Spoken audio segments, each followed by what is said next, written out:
రెడ్డిగార్ల మధ్య వేడి పోటీ. నెల్లూరు పెద్దారెడ్లు గరం గరం.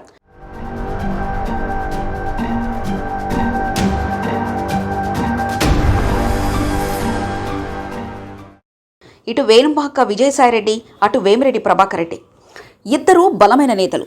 క్యాస్ట్ పరంగా, క్యాష్ పరంగా కూడా గట్టోలు. వీళ్ళిద్దరూ రానున్న ఎన్నికల్లో నెల్లూరు లోక్సభ ఎన్నికల బరిలో తలపడుతున్నారు. వైసీపీ నుంచి విజయసాయిరెడ్డి, టీడీపీ నుంచి వేమిరెడ్డి ప్రభాకర్ రెడ్డిలు పార్లమెంటు అభ్యర్థులుగా బరిలోకి దిగుతున్నారు. ఇప్పటికే నెల్లూరు ఎంపీ అభ్యర్థిగా విజయసాయిరెడ్డిని ఆ పార్టీ నాయకత్వం ప్రకటించింది. టీడీపీ ప్రకటించకపోయినా వేమిరెడ్డికి ధీటైన అభ్యర్థి ఇక్కడ మరొకరు లేరు. వేమిరెడ్డి ప్రభాకర్ రెడ్డి సతీమణి ప్రశాంతికి కొవ్వూరు సీటు కేటాయించింది టీడీపీ నాయకత్వం. ఇప్పుడు నెల్లూరు పార్లమెంటు నియోజకవర్గంలో డబ్బు ఏరులై పారుతుంది. పార్లమెంటు అభ్యర్థులిద్దరూ ఆర్థికంగా బలమైన వారు కావడం, ఇద్దరూ రెడ్డి సామాజిక వర్గానికి చెందినవారు కావడంతో పోటీ ఆసక్తికరంగా మారింది. నెల్లూరు జిల్లా వైసీపీ ఆవిర్భావం నుంచి వైసీపీకి అండగా ఉంటూ వస్తుంది. అందులోనూ పార్లమెంటు స్థానం 2014, 2019 ఎన్నికల్లో వైసీపీయే విజయం సాధించింది. గత ఎన్నికల్లో అయితే నెల్లూరు జిల్లాలో టీడీపీ ఏకంగా 10కి 10 సీట్లు గెలుచుకొని తమ సత్తా చాటింది. కానీ నిన్న వేరు, నేడు వేరు. నేతలు పార్టీ మారడంతో కొన్ని నియోజకవర్గాల్లో పోటీ ఆసక్తికరంగానే ఉంది.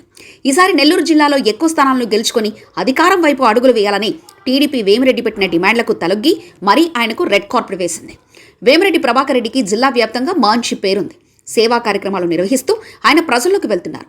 అనేక మారుమూల పల్లెలకు కూడా తాగునీరు ట్యాంకర్ల ద్వారా అందించడమే కాకుండా విపిఆర్ ట్రస్ట్ ద్వారా వివిధ రకాలైన సేవా కార్యక్రమాలను నిర్వహిస్తున్నారు. అందుకే ఆయనకు పార్లమెంట్ సీట్తో పాటు ఆయన సతీమణికి కొవ్వూరు అసెంబ్లీ టికెట్ ఇవ్వడానికి టీడీపీ నాయకత్వం సిద్ధమైంది. పారిశ్రామికవేత్తగా బాగానే సంపాదించిన వేమిరెడ్డి నియోజకవర్గాల్లో డబ్బులు వెదజల్లుతున్నారనడంలో ఏమాత్రం అతిశయోక్తి లేదు. వేమిరెడ్డిని ఎంపీ అభ్యర్థిగా బరిలోకి దించుతున్నారని తెలియగానే టీడీపీ అభ్యర్థులందరూ ఊపిరి పీల్చుకున్నారంటే ఆశ్చర్యం కలగక మానదు. తమ విజయాన్ని ఆయనే చూసుకుంటారన్న ధీమా ఎమ్మెల్యే అభ్యర్థులోనూ కనిపిస్తుంది. వేమిరెడ్డి పార్టీని వీడి వెళ్లగానే బలమైన అభ్యర్థి కోసం అన్వేషించిన వైసీపీ అధినాయకత్వం చివరకు రాజ్యసభ సభ్యుడు విజయసాయిరెడ్డిని ఎంపీ అభ్యర్థిగా బరిలోకి దింపాలని నిర్ణయించింది. సాయిరెడ్డి కూడా ఆర్థికంగా బలపడిన నేత. సాయిరెడ్డి సొంత జిల్లా కూడా నెల్లూరు కావడం విశేషం.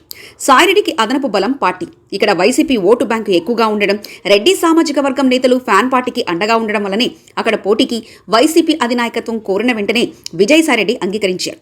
దీంతో నెల్లూరు జిల్లాలో ఈ ఎన్నికల్లో డబ్బులు వరదలా పారతాయన్న కామెంట్స్ వినబడుతున్నాయి. మరి ఓటుకు ఎంత పలుకుతుందో తెలియదు, కానీ నెల్లూరు పెద్దారెడ్ల మధ్య పోటీ మాత్రం మామూలుగా ఉండదనేది మాత్రం నిజం.